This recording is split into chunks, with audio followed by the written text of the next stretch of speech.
Hey, Dr. Pop viewers, what's up? Today we're hanging out with Catalina Ortiz and Diego Silva, two amazing urban thinkers from Colombia who joined me here in Chicago for this discussion.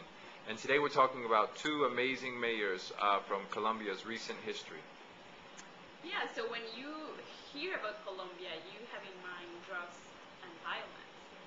But Medellin, for example, was considered the epicenter of these two phenomena. And what is amazing is just through local leadership, we could change the image from fear to hope. That's what the new mayor, Sergio Fajardo, brought to the city. In the case of Bogota, the capital of Colombia, which was a fast-growing city, almost 8 million, a mayor named Antanas Mocus came part of a process, but he made a lot of interesting changes that would be interesting to talk about. What are some of those changes? Okay, he had two periods, and the first one was more like intangible, and the second one was more material. I'll explain it, but the first one was about civic or citizen culture, and probably we have to say his background was from the academia. He was, we call it dean? No. Principal. I mean, I could add something that it's common in these two mayors is that both come from the academia, and it's good to know the public role of these scholars engaged in local government.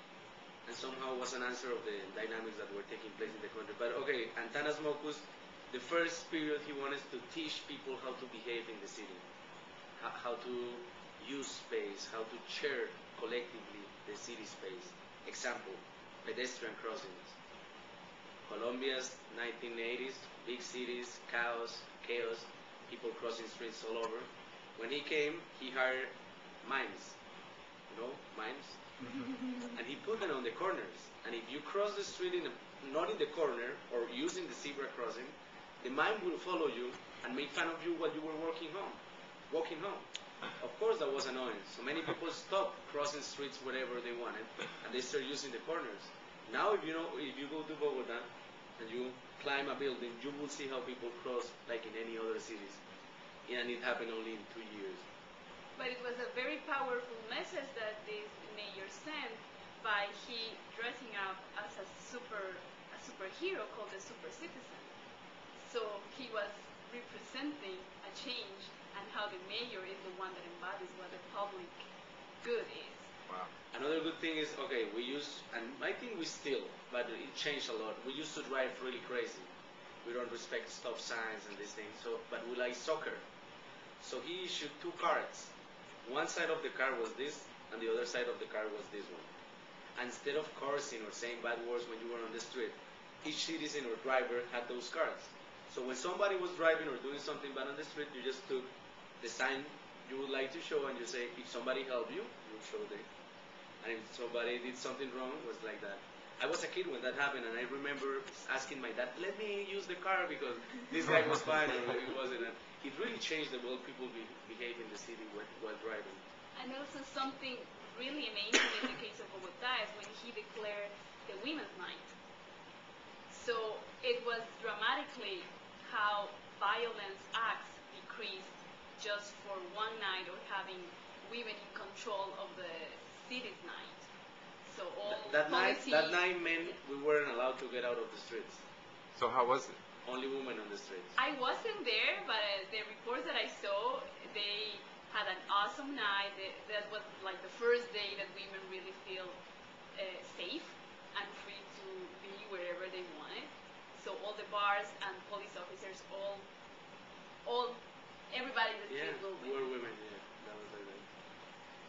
So those are powerful messages. Those are awesome examples.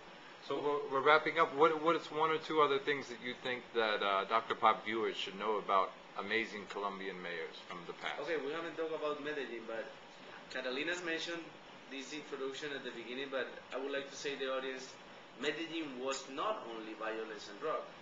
It was a really huge city with some problems, specific problems. Actually, it was not the epicenter. The epicenter was all around in many countries, but that city needed a change. It was a really violent city. And then this guy came and created this new public consciousness about how assuming the public space that probably Catalina has more experience. Yeah, so he is focusing as well as Antanas in education, but he was focusing in bringing the best of the quality of public amenities in the slums that traditionally has been really segregated and underserved.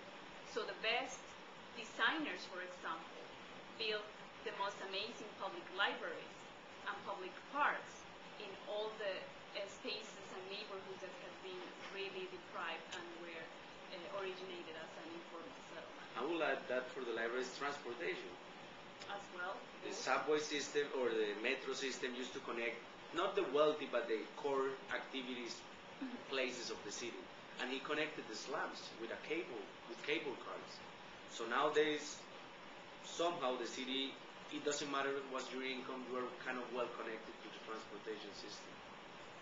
Do you think that people in American cities have the potential to be more creative and dynamic with the way that we run our urban spaces as well? Yeah, I do think something really crucial in the case of these two mayors is that both mayors, as I said, they came from academia, but at the same time they were independent politicians. So the fact that not becoming a partisan representative also allows that huge leverage of proposing and new things and new ways of engaging with people. But both of them are focusing in creating a new citizenship and trying to put at the center of the definition what public means. Awesome. The other thing probably like communication and not thinking that when things are bad, they are going to get worse.